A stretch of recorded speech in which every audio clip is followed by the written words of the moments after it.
Welcome to the Empowered to Connect podcast, where we come together to discuss a healing-centered approach to engagement and well-being for ourselves, our families, and our communities.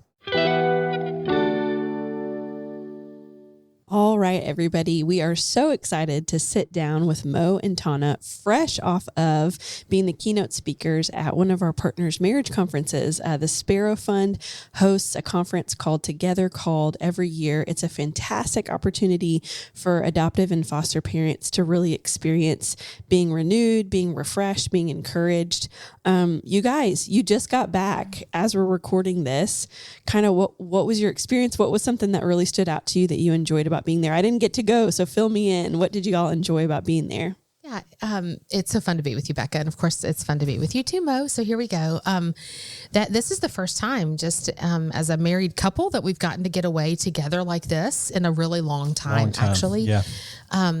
We have to be careful because of the dynamics of our family about making a commitment way ahead of time to be out of town at the same time with like kind of no flexibility for something to go off the rails.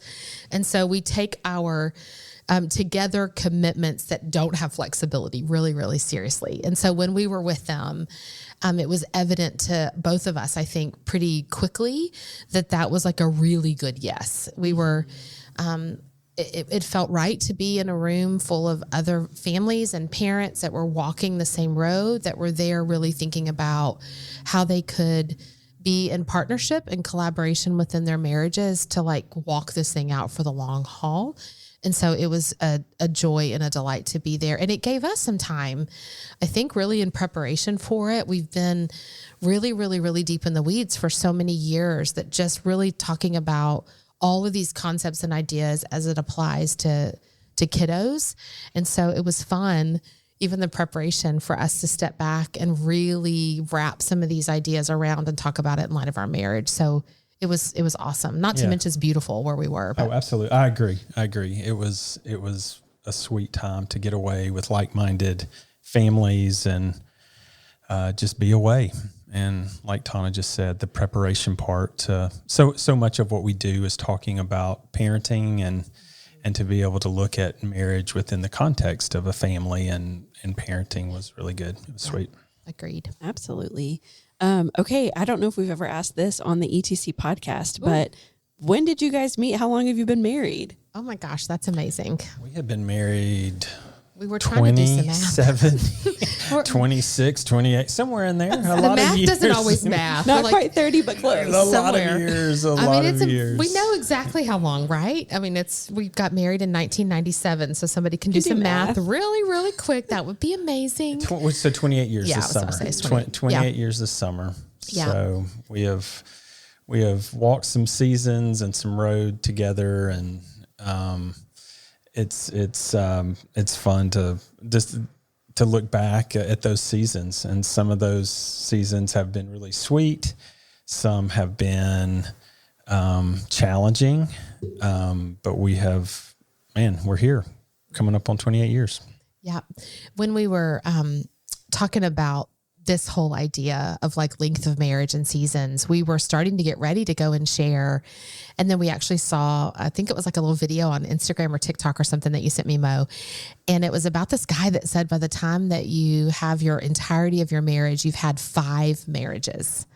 And that actually lined up with exactly how we started our talks, because we were thinking about our marriage through kind of eras and how each era has been uniquely different. And shout out to T Swift eras. That's right. That's right. I did. I was like, yeah, Mo's kind of a Swiftie. I just let the whole podcast audience know that too. But and looking at those eras as really, I think that hindsight is such a powerful thing because it's really hard sometimes to have perspective when you're in the middle of something. Right.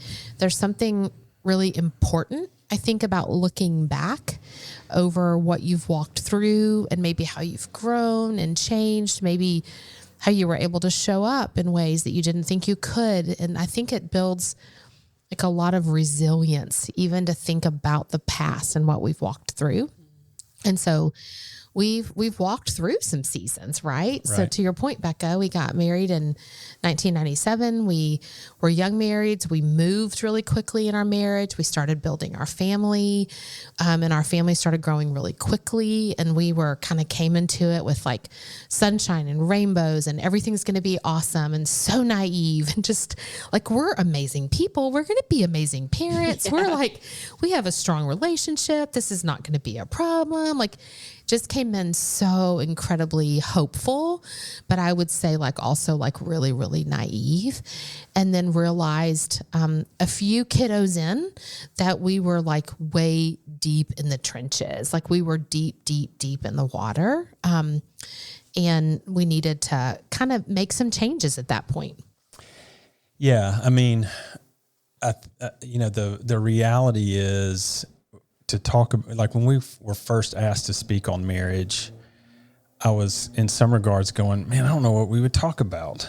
And the reality of a marriage is that it happens, at least within our family, within the context of our family, right? And so when we are looking at needing to make some changes, a lot of the tensions within our marriage was because we were not on the same page around parenting. Yeah. And we were needing to learn a new way forward. And there were things that we bring into our marriage. You don't just come in as a clean slate. And so, there was complexity to our home and to our family and to our marriage that we needed to, reassess it and make some changes.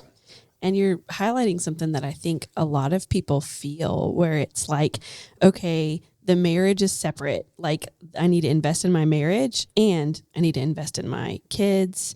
And I need to it kind of comes off as we're kind of siloing ourselves into these little chunks. Yeah. And what I hear you saying is, no, man, it's like all connected together. It's all mixed up. It was, because when I think about those seasons, especially in that first one where we realized like things are not going well, the reality that things weren't going well mostly was because of what was happening in the reality of our parenting. Mm-hmm. And we started going, something has to give, something has to change.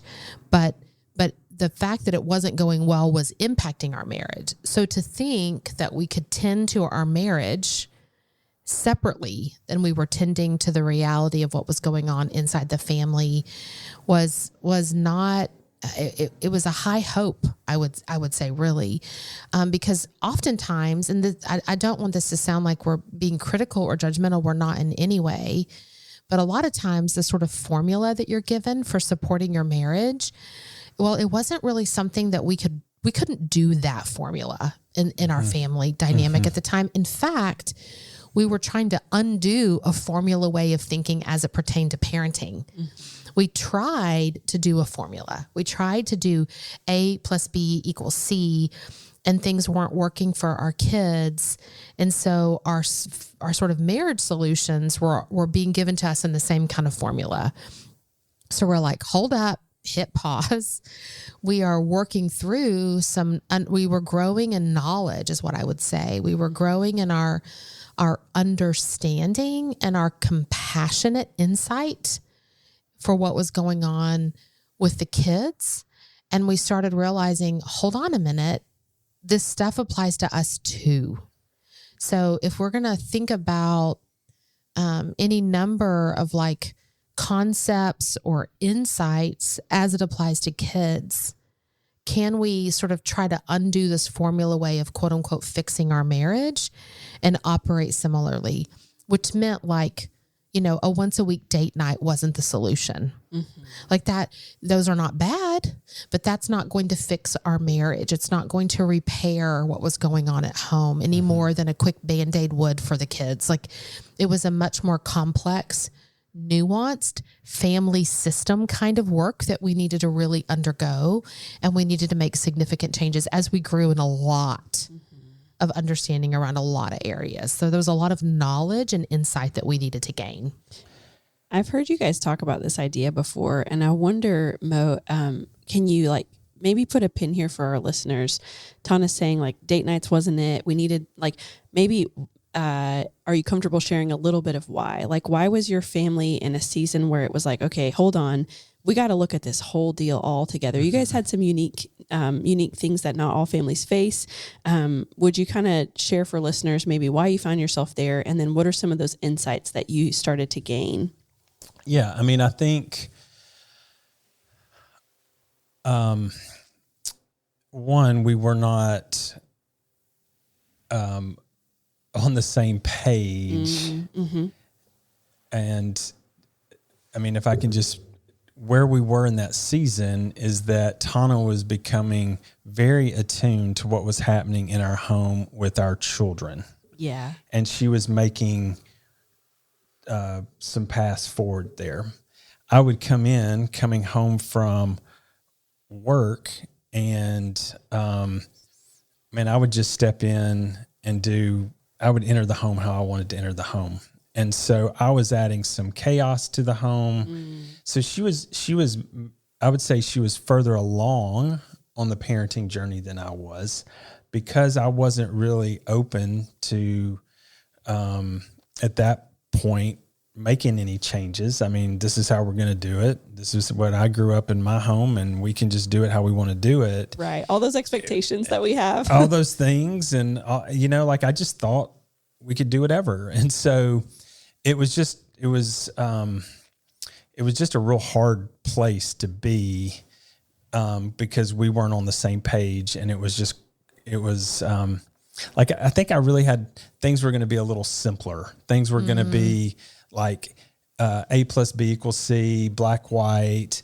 And I began to realize that it was a little more complex. Yeah. That there was some nuance to parenting and to relationships, and that I needed to begin to do some work in regards to my whole family. And that meant some parenting work, which ultimately is relationship work. I mean, it's just about good relationships. And so, I would love to kind of highlight you saying that we were on different pages, because I want to be like really thoughtful here to say that we were both having to learn like a lot of really new things. And I think, Mo, if I'm, I don't want to be like a revisionist historian, I think we were both really open to, I think we both knew some things needed to change. Like we didn't love the temperature of the home. We didn't feel like we were really meeting our kids' needs. We felt like we were seeing things like just real specifically like behavior and like the way we were to respond to it really differently. We were trying to unlearn some ways that we thought about discipline. Like it was a ton there. So I think we were both open to learning something new, but we weren't doing it maybe at the same pace and in the same way. And what I mean by that is I was, reading the books, and I might be like, oh, I'm understanding, how trauma impacts the brain. I'll use that as an example. But I didn't have enough language to explain that to somebody else yet. And I didn't know how to apply that knowledge to like how I was going to interact with the kids. So I was like, it was like trial and error. Mm-hmm. And so in reality, what would happen is I would be learning new ideas and be like, hey, I'm going to try to respond differently, or I'm going to do this differently, or we're going to stop doing X and we're going to start doing Y. But I didn't really talk to you about it very much, because to your point, I was trying to use my intuition to figure it out. And we didn't have a shared vocabulary. We didn't have aligned principles yet. We hadn't figured out we didn't even have language for what we had been doing. Right. In a way that helped us figure out, we want to stop doing this and start doing this instead. So it was this very messy middle ground where it almost got, I'm not going to say it got worse before it got better. Right. Meaning even the way that you and I were disaligned, we were kind of mostly aligned and doing it in a way that was not helpful. So we were both bad. Right. Right. And then, I didn't want to say bad, but we were both not great. Doing great. That's right. And then we were doing our best and it wasn't helpful. How about that? And I stayed not great, and you moved toward. Well, I think we were both moving, totally. but I don't want to minimize the growth and work that you were doing, because we both agreed something has to give. Yeah. But how we figured that out was in different ways based on our personalities. Some of it was proximity to the kids. I was home all day. You were working outside of the house, and I was like getting to try, and you got home and I didn't know how to explain to you what I intuited. I didn't know how to pass the baton to you. I didn't have any patience for you at that time because you couldn't intuit it on your own. And I felt kind of abandoned in making the changes. Like it got hot and heated before it got better. But I think what we were both committed to is something has to give. Yeah. And we were willing to sort of, I don't think battle it out is the exact right word, but that's what's coming to me right now. Sort of battle it out. And sometimes that meant we felt like we were in opposition to each other. Yeah. But really, our goal was the same. We just had to figure out how to get there. And so it was a very tense time in our marriage. But then, again, we started learning things. And I'm like, wait a minute. Like, I'll just give an example. We're learning about the kids' stress responses. Like, we knew that there was we started understanding this idea of fight, flight, freeze, and fawn. And we wanted to understand how to support our kids. So we came to these stress responses to get insight on our kids, and then realized, holy smokes, this is us too. Right. So it's almost like the children truly were the invitation and pathway for the whole family to heal. Right. We knew we wanted to be the parents they deserved and show up the best we could.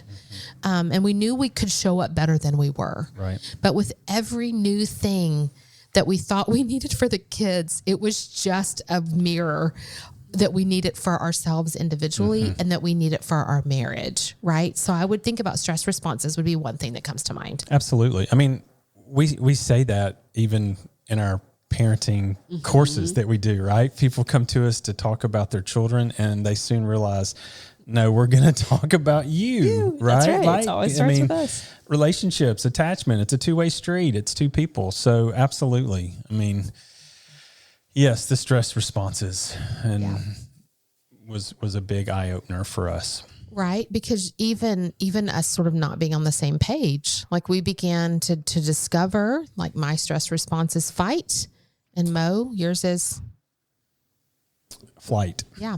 So that was what was happening in the reality of the family and kiddos not going well. Mo's sort of making a joke and trying to escape and get out of the hard and get out of the situation. And I'm like doubling down and digging into it and wanting to fix it. And so even the reality of the complexity of what was happening within that family dynamic, we were like, oh, these stress responses that we're experiencing with our children, we're experiencing with each other. So how can I practice some patience and slow down? And how can I step in? Yeah. How can you, how can I like maybe step back and take a beat? And how can you step in and take a beat? Right, you know, like we were coming at it all totally differently from different, and how can we observe that behavior in a non-judgmental way? So we understand that stress responses are involuntary. It's our body's physiological protection mode and mechanism. So if I can say like, oh, he's not doing that to me personally, that's just a sign that he needs some support. Oh, I'm not doing that intentionally. That's a sign I need some support. So how can we change the framework and apply that same compassion we were trying to find for our kids to ourselves first and then to each other? I appreciate just that whole, like, this whole part of the conversation is just permission to not divorce your marriage from your family. It's permission to keep those things integrated. Yeah. And so as I hear you guys talk about what you've learned, it was all mixed up together, but you were committed to the same thing. You were committed to, let's work towards healing for our family, or towards maybe peace, or some other semblance of, you know, like what you wanted your life to feel like or look like, or your home. And so as you did that, I just appreciate that permission to see it as one thing, and we're moving in the same direction together.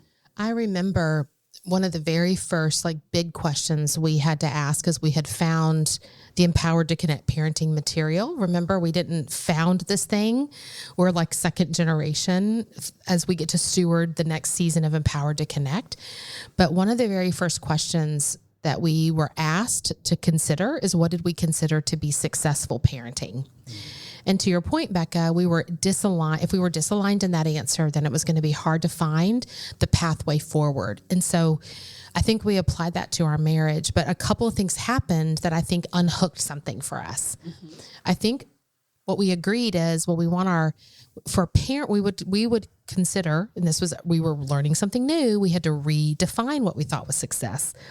That successful parenting is creating a home where children can experience healing and connection. Well, I don't think at that point we were like, oh, but we also need to experience healing. I don't think you and I'm certain we did not start parenting thinking we needed to do any healing. I did not. Zero. Yeah, right. Yeah. We had a different definition of success, and it was probably much more about outward appearance, behavior, accomplishments, pouring out to others. Like there was a different definition of what that successful home would look like. So when we were like, wait a minute, actually, if we believe successful parenting is connected, healing-centered, and trauma-informed, holy smokes, we need to be healing-centered for ourselves and each other. We need to be connected for ourselves and each other. And we need to have a lens of like a growth mindset that we have growing to do too. Right. We did not think we did. Right.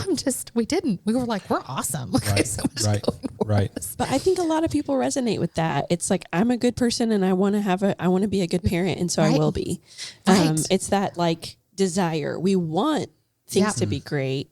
So they will be. Right. Like I mean, Tony, you just said a growth mindset. Like I would never have classified myself as one with a fixed mindset.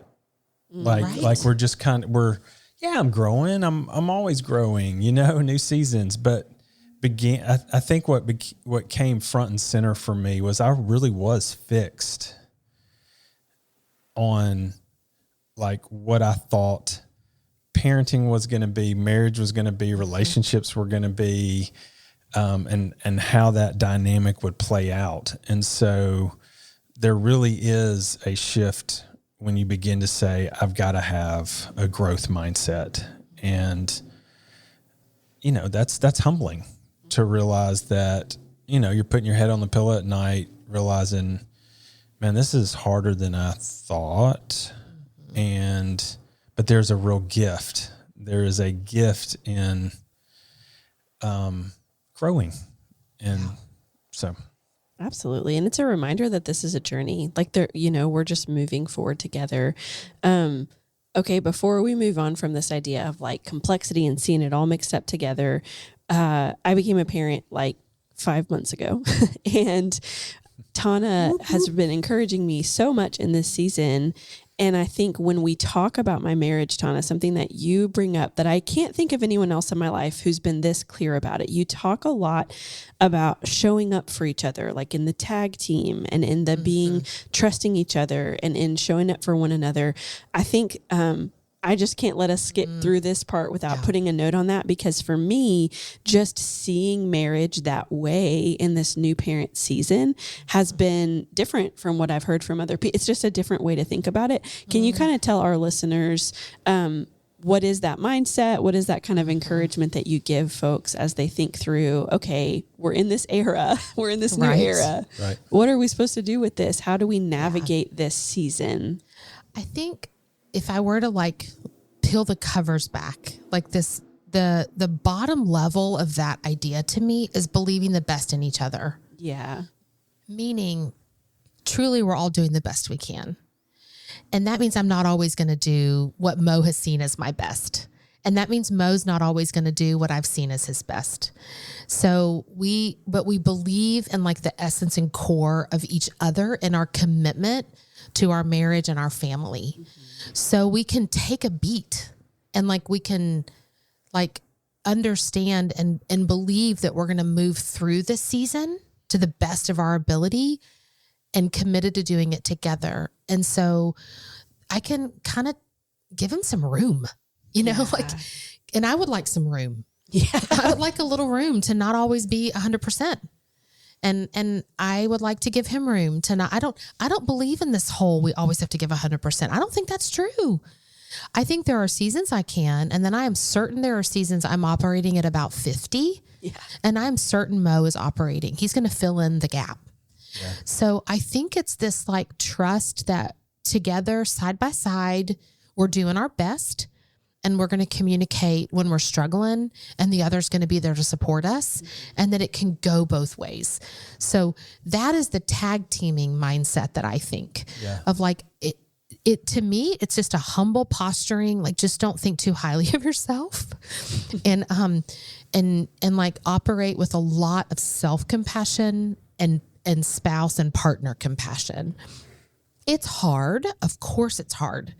When you're both really, really struggling and sort of maybe neither one is having the ability to rise to the occasion. But I think that happens a lot less than we think it does. And even then, well, then let's just take a beat on everything. Like, let's rearrange some of our commitments. Let's pull back in some other areas. Let's figure out what can slide. Let's not, hyperfixate on the things that don't have to be dealt with right now. Let's reorient our priorities because we're both in a season of struggle. So it's a long game mindset to me. And I'm not naive. I think one of the things I'm incredibly grateful for in the life of our particular marriage is like the commitment to each other's never been in question. And I think there's a foundation there that I know is not everybody's experience. And I know that's not everybody that's listening's experience. So I want to say that out loud, that if that is shaky, it's hard to put some of these other things into play that I'm talking about. And so I just want to say that out loud to me. I'm really mindful that it is a gift to have somebody that is like totally 100% in, and we can tag team in and out when we're struggling. What would you add to that? Yeah. I mean, we had a kiddo that was in the hospital for 200 plus days. And so in some regards, we were forced to get here, forced to, for 2/3 of a year, we were literally tag teaming. Morning shift in the hospital, night shift in the hospital. And it was during that season that we learned how to communicate pretty succinctly and directly and all the things. And so it is absolutely a gift, but realizing that, again, is that what I saw growing up? Is that what I envisioned marriage to be? I don't know what I envisioned marriage to be honest. I think the gift was what our children were kind of allowing us to experience and grow and learn together. And so the tag teaming for sure.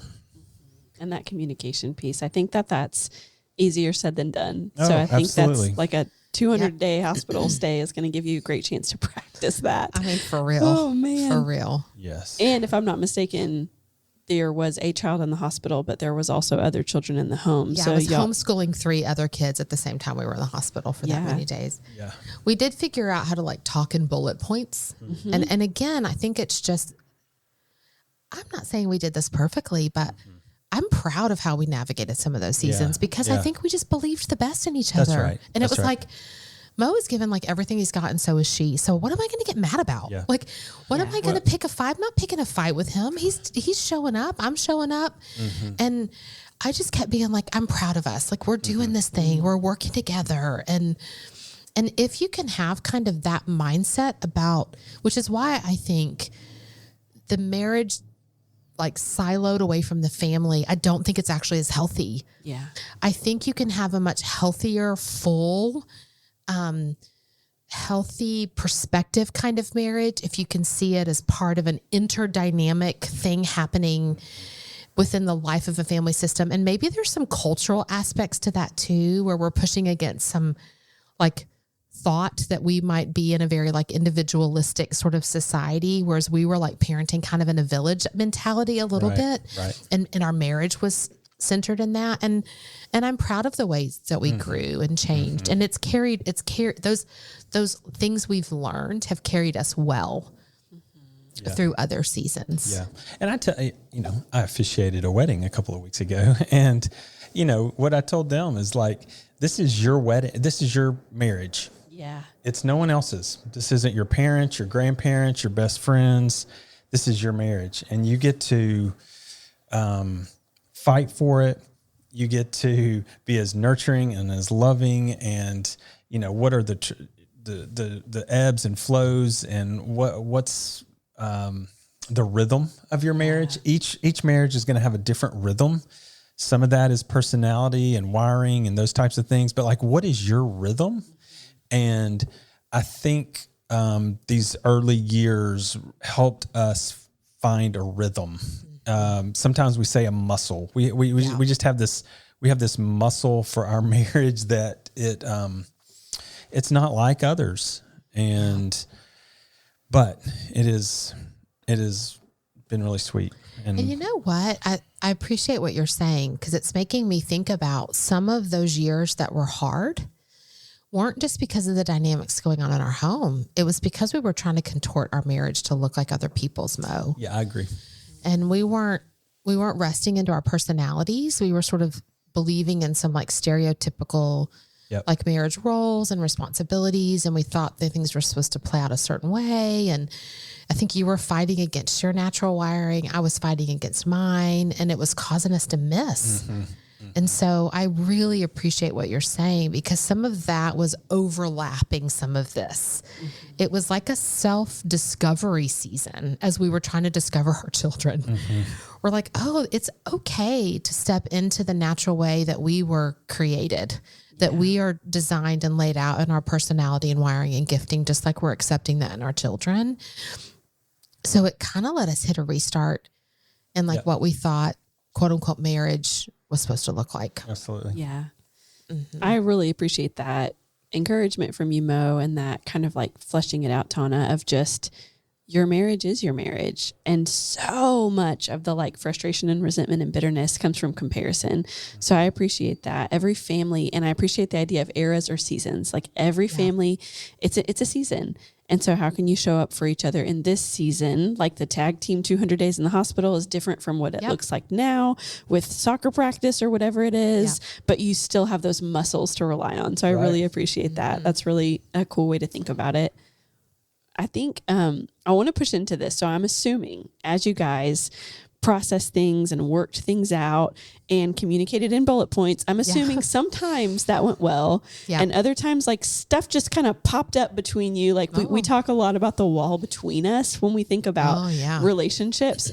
I wonder how that has shown up in your guys' marriage. So the wall between us is this idea that as we go throughout our interactions, sometimes stuff hits us a little funny and sometimes we know why. And sometimes we got to do a little bit of reflecting to kind of find the why.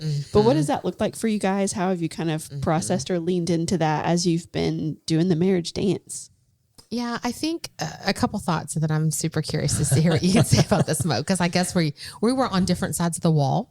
So we probably had really different perspectives as to what was happening on the other side. But we do use an image here at ETC, literally of two people on the sides of like these little boxes or squares that are between us, and have an activity where we talk about, we have to be mindful of what that stuff is. And it's like our responsibility to work through our stuff so that we can have, we hope, a freer access to be in healthy relationship with people on the other side. And so for me, some of my like awareness of what was going on, not surprising, I said my stress response is fight. So I had to get really comfortable with like my feelings of anger. And then when I say comfortable with them, I mean being like, I think I might get angry when things are bothering me. And then my next question was, I wonder why. I wonder why that is making me feel that way. I wonder why I reacted that way. I wonder why that hurt my feelings. I wonder why I shut down. Like this practicing curiosity. Again, we were trying to do it with our kids. And then I'm like, oh, I think I get to do this for myself. And in the wondering why, sometimes I could make a line. sometimes I could be like, oh, I think that upsets me because of this experience that happened to me in childhood. Or, I think that bothers me because of my family dynamics growing up. Sometimes I had to ask myself, I wonder why, for years before I was really able to have some compounding insight that really helped me untangle some stuff from my past. And so I think what I would say is I'm still doing that exact work and having new insight all the time. But it's about attachment patterns and history and experiences and personalities and stress responses and all of that stuff. All the stuff can build up. So for me, my sign was anger. And then I had to learn how to say, I wonder why.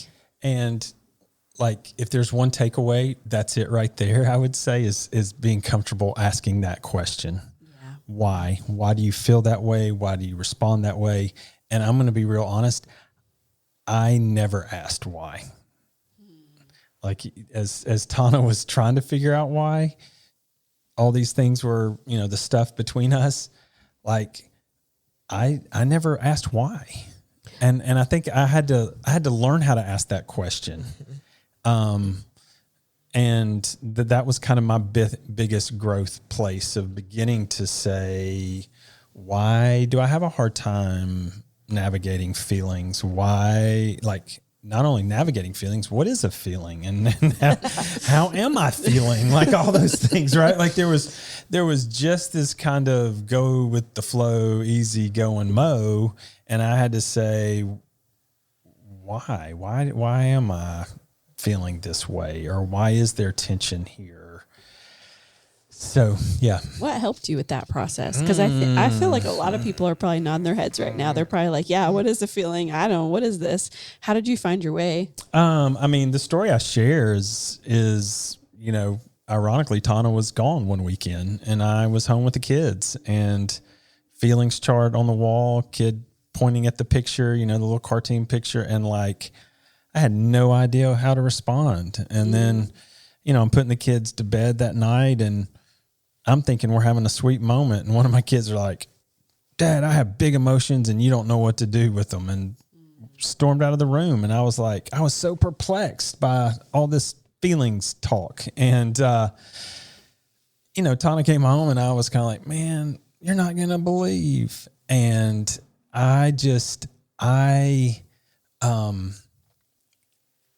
she began to just say, well, Mo, those are the feelings, right? Like, you're a great dad, you're a great husband, but when it comes to the feelings aspect of the universe, that is a part that you don't navigate well.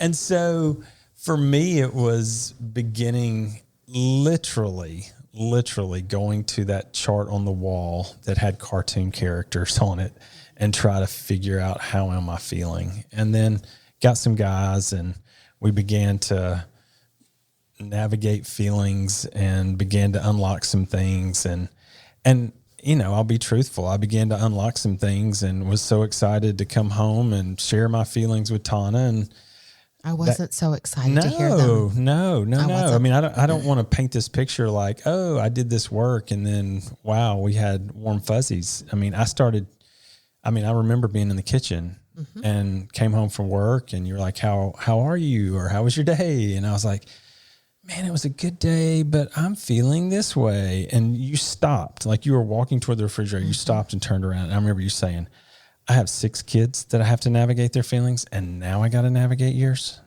And I thought she was going to be proud of me that I said, sure. I feel sad or I feel like, and so again, the dynamics of marriage of just, well, what do you mean? Why does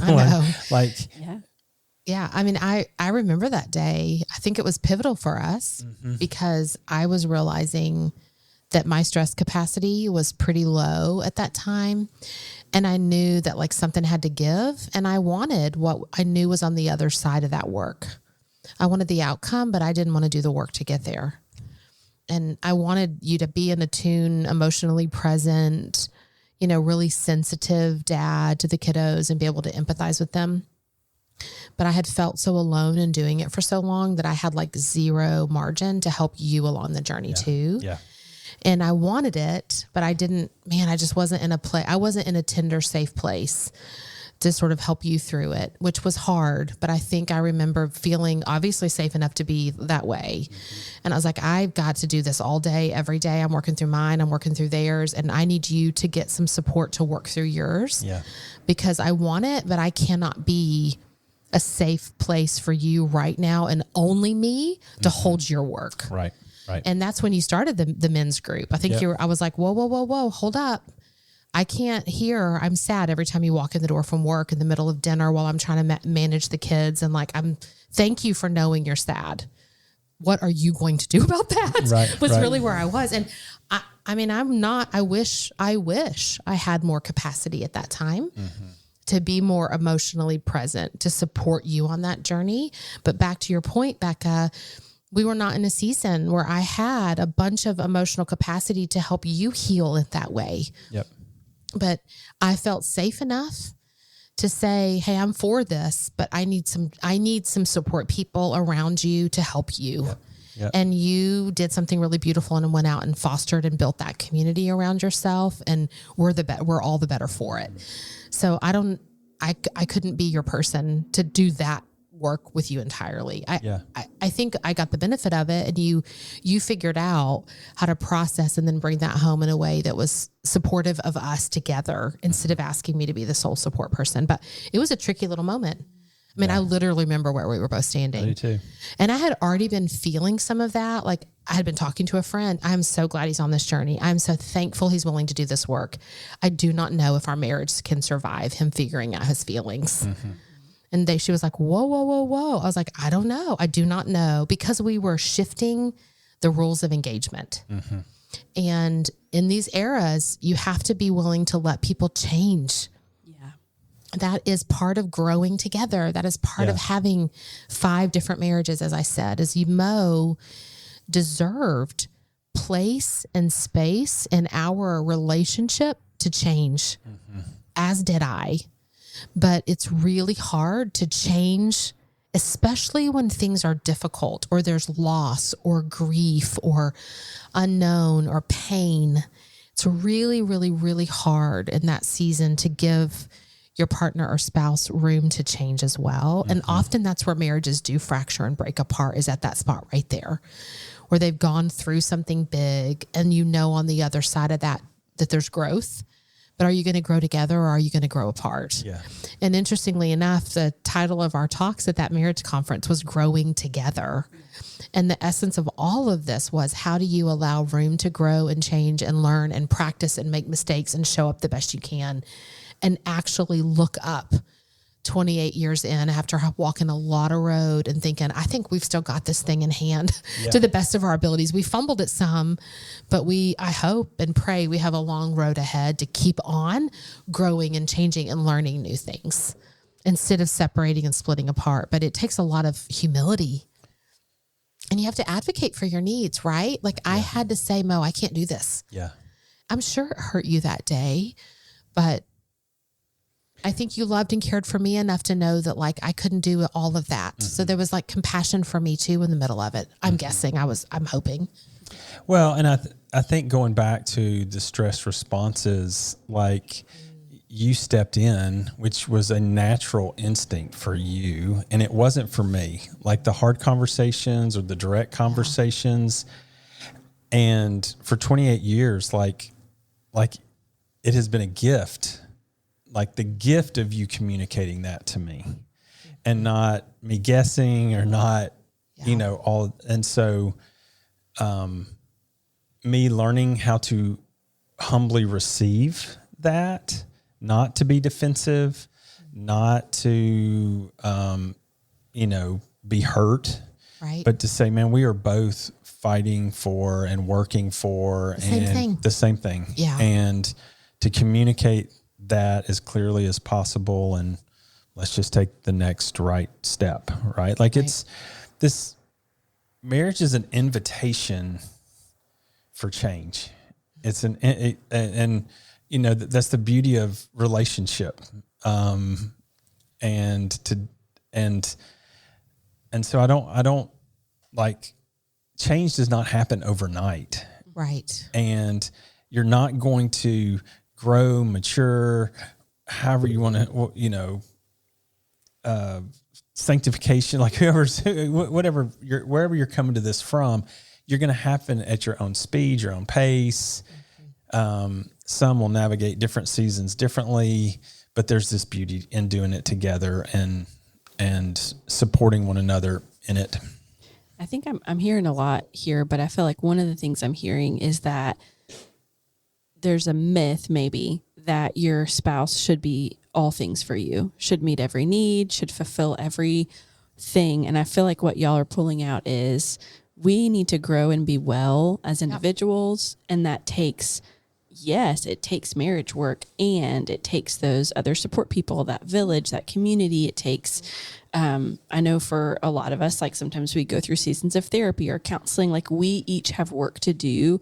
And I assume, 28 years in, that your marriage is not consistently in a place of you say I'm sad and you say I can't hear that today. I assume that like as y'all have gone on those journeys together but separate, there's been seasons where you were able to show up for each other. I've seen it. So I know this. I know from like being y'all's friend, I've seen you show up for each other emotionally. So I appreciate, Tony, you said stress capacity. It's this idea that yes, we should show up for our spouse fully 100%.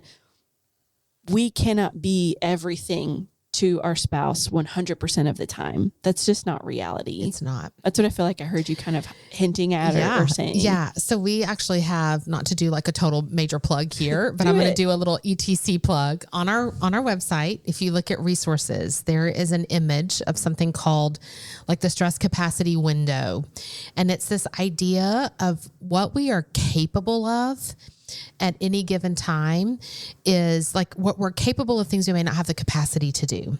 So this is hints back. This is like this philosophy underneath what I was saying, which was I have seen Mo in different seasons have different levels of capacity. Yeah. That doesn't mean he's not capable of it. He just may not have the capacity to do it. Yeah.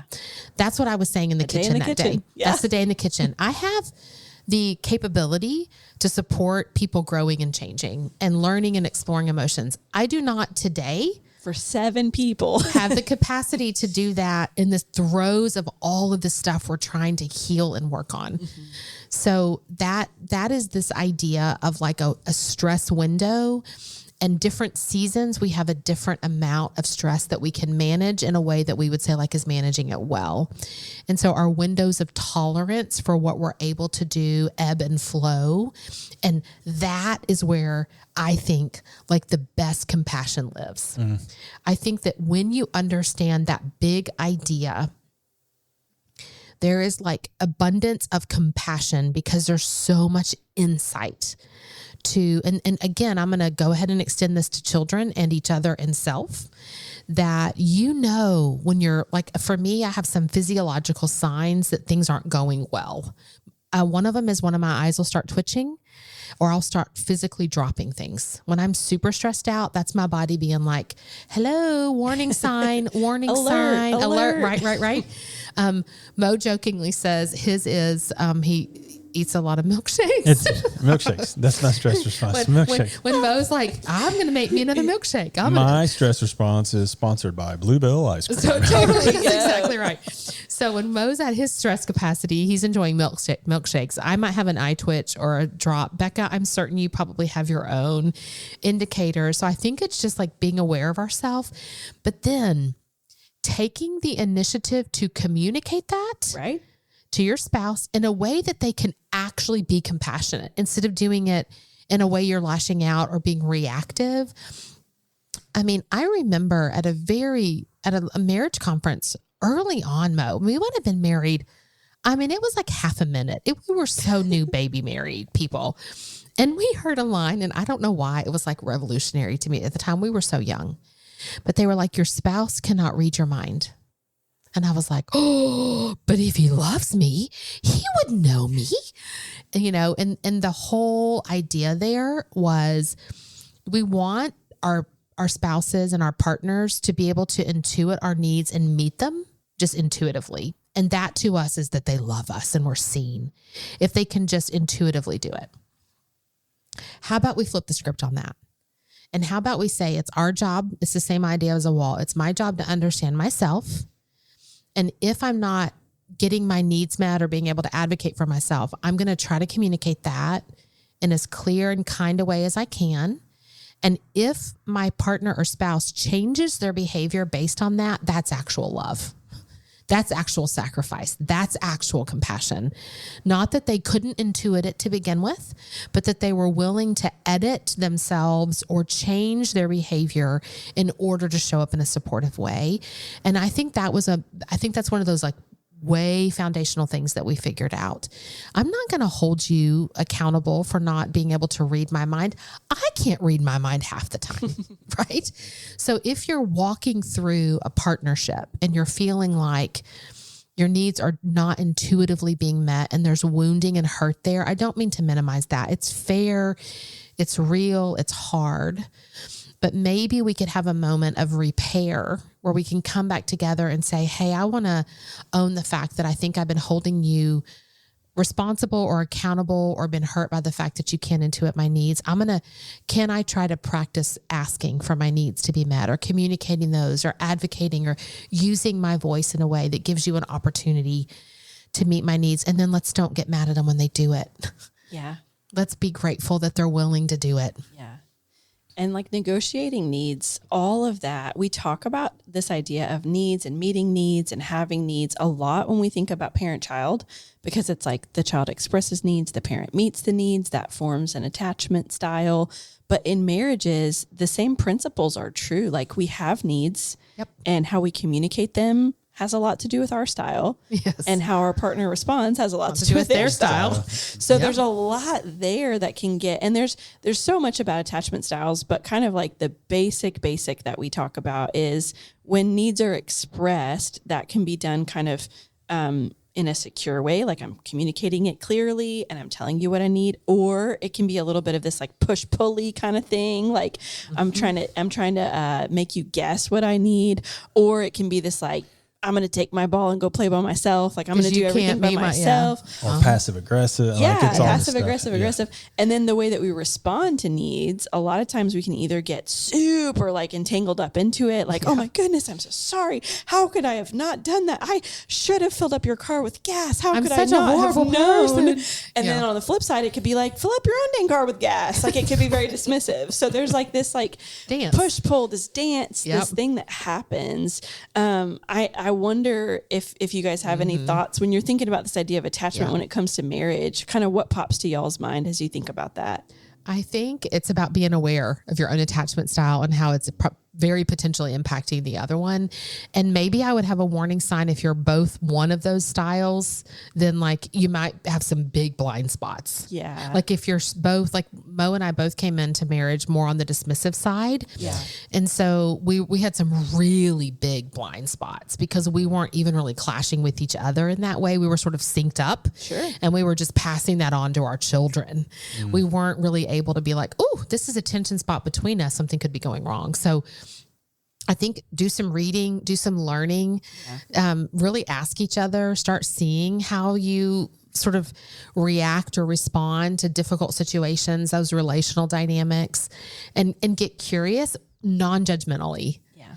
Like there's attachment styles are just part of like being a human being in person. It doesn't mean you bad. It doesn't make you bad at all. It just makes you like a human being.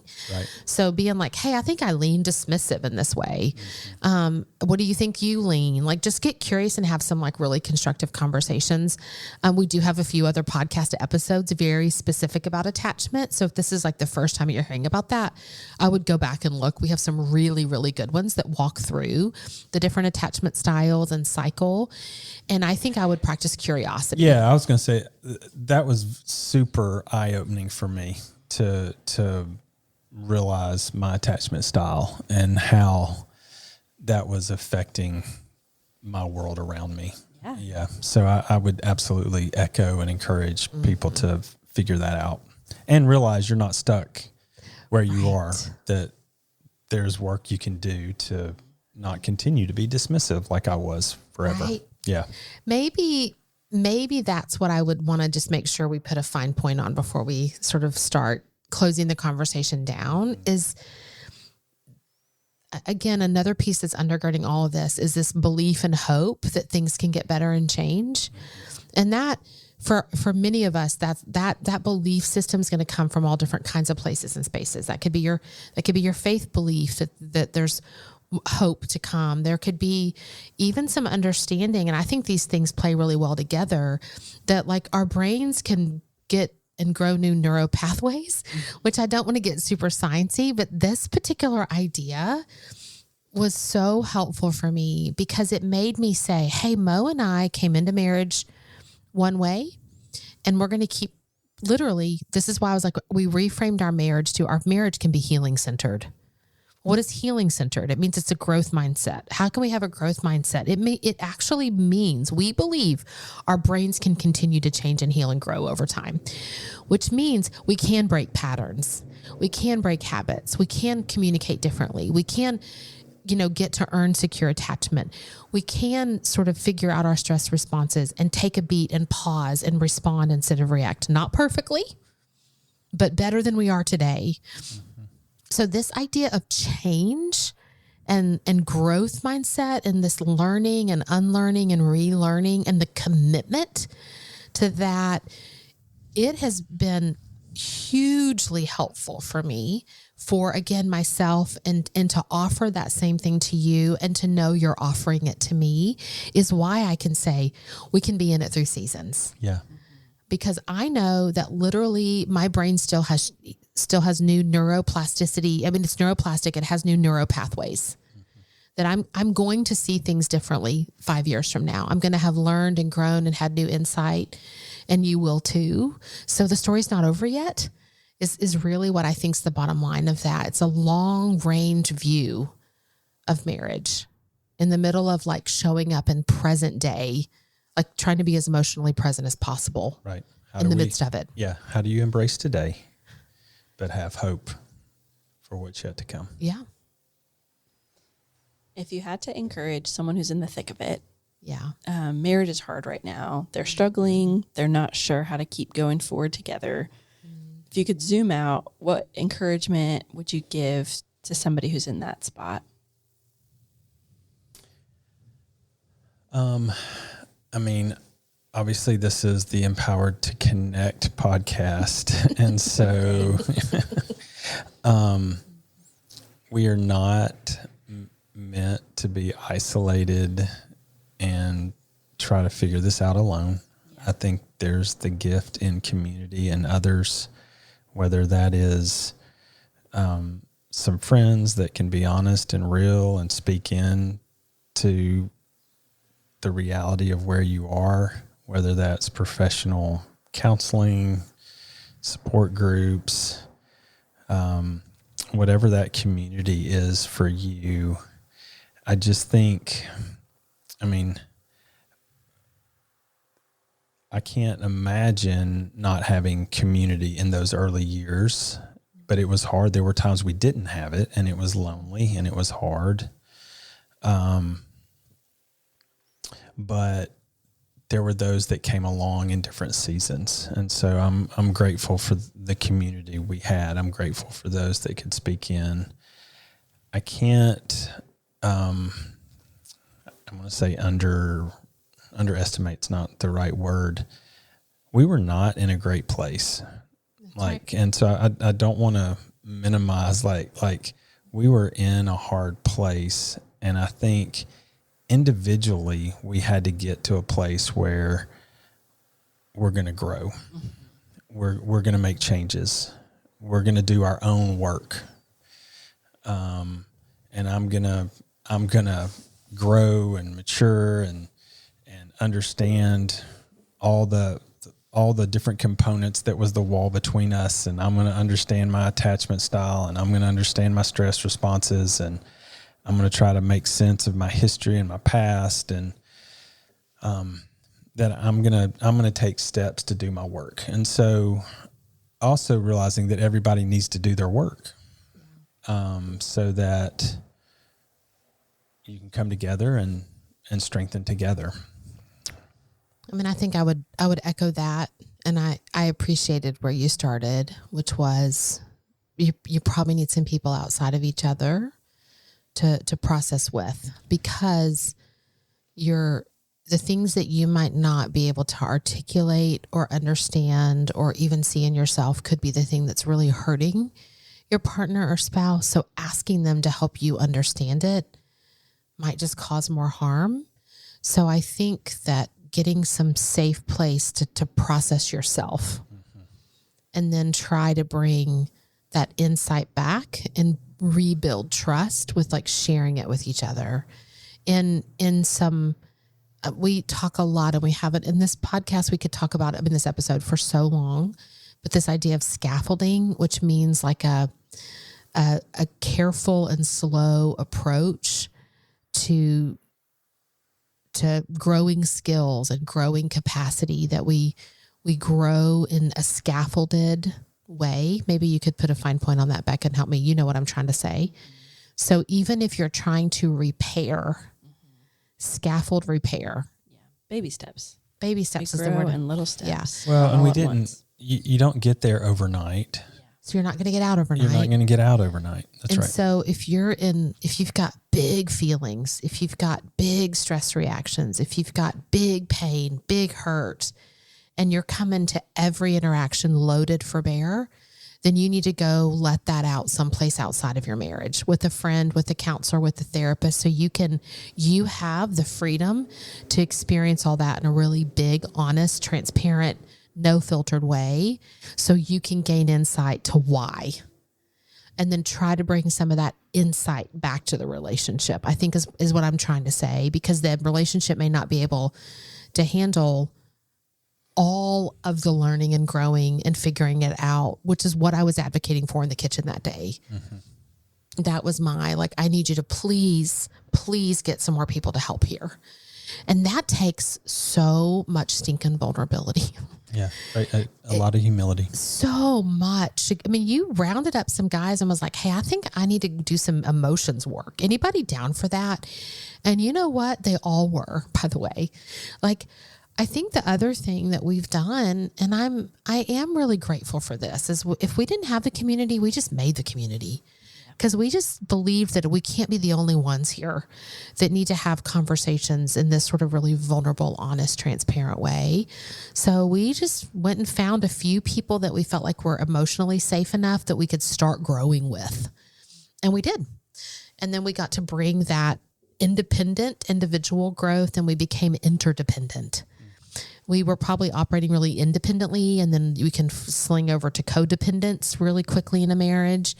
But I would say the goal is to be interdependent, which is where we have a really healthy view of what we need and how we interact with each other. And we are also okay getting some of that support outside of one another. So we want to be healthy, interdependent partners and spouses that can advocate and get help outside of the marriage. And we did. You're saying I'm that in saying- order to have a healthy marriage, Yes. I got to have healthy Synthesize it. relationships with every person in my whole life. I am saying that. You're saying in order to have a healthy marriage, you have to have healthy parent-child relationships. Yep. You have to have healthy friendships, Yep. healthy mentors. You got to have other healthy relationships to feed into that marriage. Okay, I got to do it since it's a marriage episode, and it's the last question I'll ask. Yeah. Mo and Tona, in this season, what is something about your spouse that makes you smile or that you like about each other? Oh, I love that so much. In this season, In it this doesn't have to be season. for all time. Don't put too much pressure on the question. That's such a sweet question. Are you ready to answer that so fast? Well, I mean, there's a lot, but I'm going to say, coming off this past weekend at the retreat, just seeing her heart for others and seeing it come out through her teaching is really sweet. I've always said she's my favorite teacher. She's my favorite preacher. Thank you for that. That's very sweet. Not surprising. I'm going to go to something because it's my love language, which is acts of service. And so I think consistently and always, and really right now, because I think we're both really busy and working full time, like Mo's servant heart and how he shows up, and really as a partner in the responsibilities, specifically at home. Obviously we work together, so that would make sense to be happening at work. But there are so many quiet things that Mo does that I think we all in our family take for granted, but I don't take those things for granted. So the way that you just serve and show up and are committed to the things that nobody else ever knows you do are the things that I most deeply appreciate. And I'd say that's always and forever, but it tends to be in high relief, like in real practical terms. Our dishwasher is broken right now. We do not have a working dishwasher. I do not know why it's taking us so long to get this fixed. It's like we're both frozen about it. We can't decide if we want to repair what we have or buy new. And it's taken us far too long to actually make that decision. We're so busy, we can't make that decision. That's where we're having some decision fatigue. And he is just washing the dishes all the time. Yeah. And that is just a very quiet thing. I deeply, deeply appreciate servant spirit. Thank you guys so much for just sharing with us, for sharing with the folks at Together Called. There will be some links in our show notes to some of the resources that we've talked about today. And thank you guys so much for sharing with our people. Becca. Hey, thanks for having me on, guys. I know it's been a hot minute since you've been here. It has. I love it. It has. Come back soon. All right. Thank you guys so much. Sure. Bye.